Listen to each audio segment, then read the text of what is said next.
my passion for deer hunting and just being in the outdoors.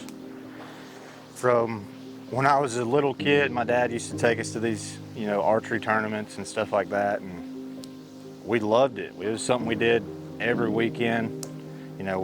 He was a part of this archery association to where, on Friday evening we'd go out there and set up targets and, get everything ready for everybody coming on Saturday and Sunday. And that just, over time, that passion just grew and grew, turned into deer hunting, and ever since then I've just been hooked. So this season was unlike any other season that I've ever had before. Steven and I, we hunt together most of the time, and pretty much all the time.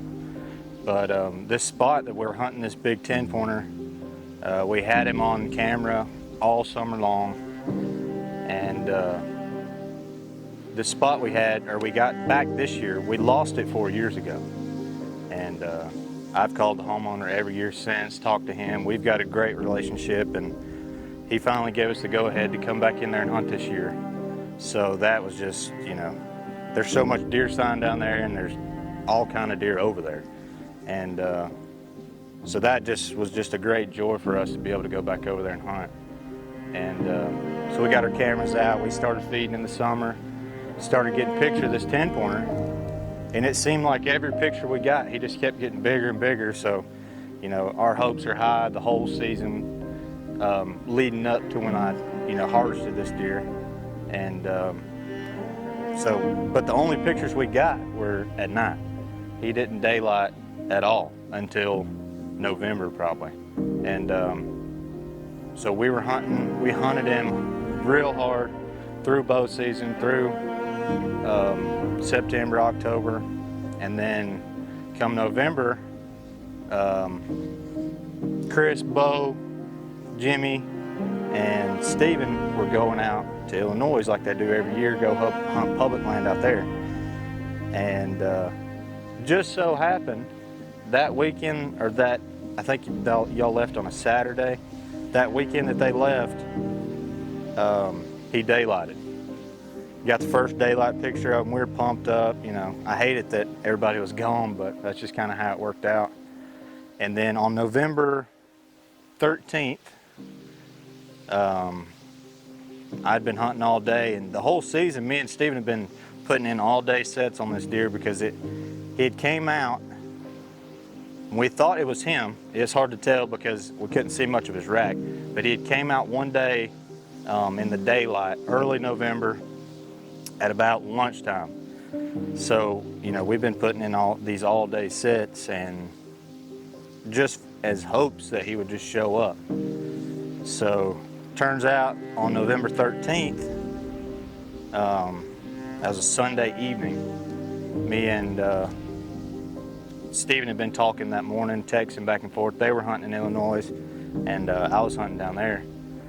And we've been talking back and forth, and just seemed right. Something about when you're in the woods sometimes, it just seems like that day is going to be the day.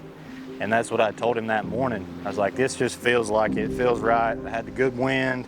There was does everywhere. Bucks were rutting. And heck, I filmed a deer that day that he was a shooter in my book. He was probably, over 125 inches. He was a beautiful deer.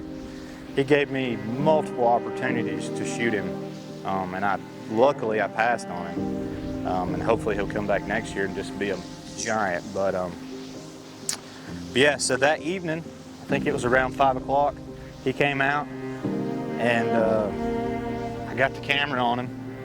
And self-filming, I'll give it to anybody out there that does it. Self-filming is one of the hardest things to do and make it look good and get everything on camera. So he come out, bumping these does down the hill. So I grabbed the camera, got on him, and I didn't realize it was him until he got down there and he was rubbing this tree. So I swung the camera around, got on him, got my bow ready and everything as he was rubbing this tree. And I go to draw back, and he bounces off that hill into the creek. So I had to get off my string, grab back on the camera, put it back on him, went to draw back again, and he just bumps right up the hill. And There's a big pine limb in my way. I don't know if you can see it in the video, but I couldn't take a shot. And God, that moment was just devastating to me. All season, you know, we've been putting in these all-day sits, and it was just like my heart was broken. So after that, I texted Steven, called him. He called me once they got out of the tree, and I told him the whole story, just devastated. And I was on call that following day. I worked for the power company, and so I had to find somebody to take my call. Luckily, one of my buddies at work, he helped me out with that, and put in my PTO for the next day and everything. So after that, you know, it was get back home, get my stuff ready, put in another whole day sit.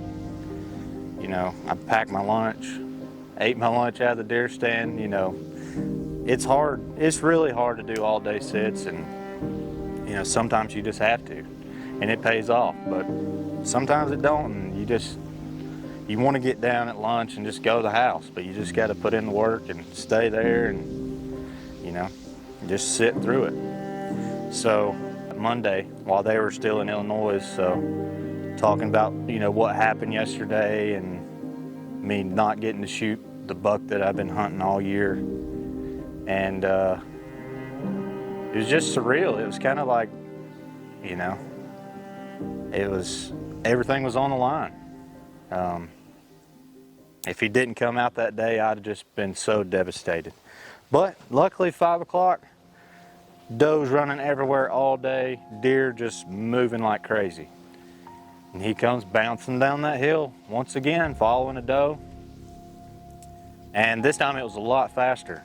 So, and I'd already made it up in my mind that if the camera wasn't on him, it just is what it is. I wasn't gonna let him walk again and worry about the camera. So I panned the camera over to him as he's coming down the hill, and he comes down. I got him in camera, got my bow out, and I went to draw back. He steps right out in the creek, and I looked over at the camera and he was out. So I went to bump it one more time, and he took another step. So I just had to draw back on him.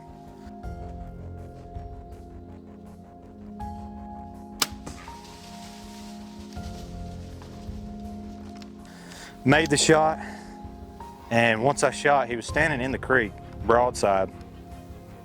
And when I'd shot, it looked like my arrow was a little bit far back, and you know, at that moment there's so much going on, and you know, it's hard to tell how it really was. So after I shot, he run up the hill about 20 yards and stood behind this tree. And as you can tell in the video, I couldn't find him in the video or nothing. There was like 3 trees real close, and he stood right behind all of them. And I couldn't find him for a minute. I'm freaking out.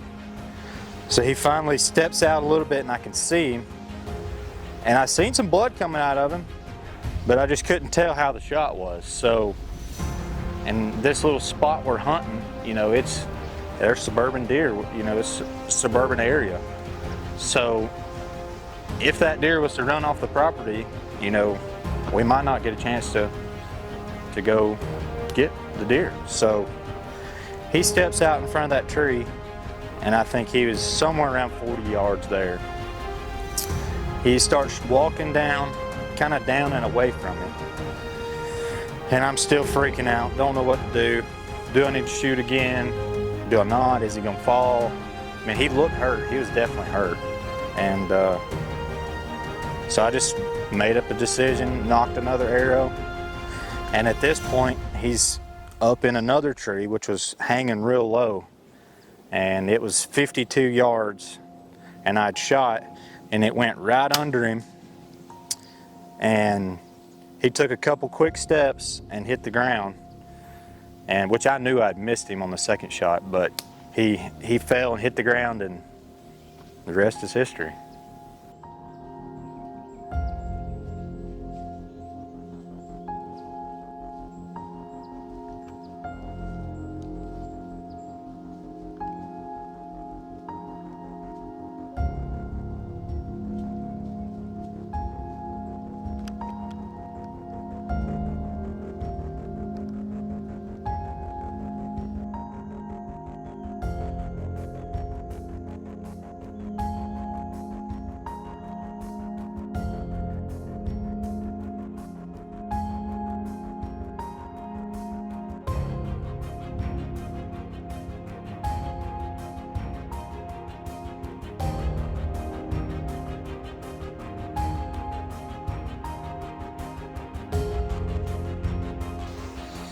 Thanks for watching the story of the Big Ten. If you would, smash that subscribe button. Follow us on Facebook and Instagram. We'd really appreciate it. Drop down in the comments and tell us your big buck stories. We'll check it out. See you.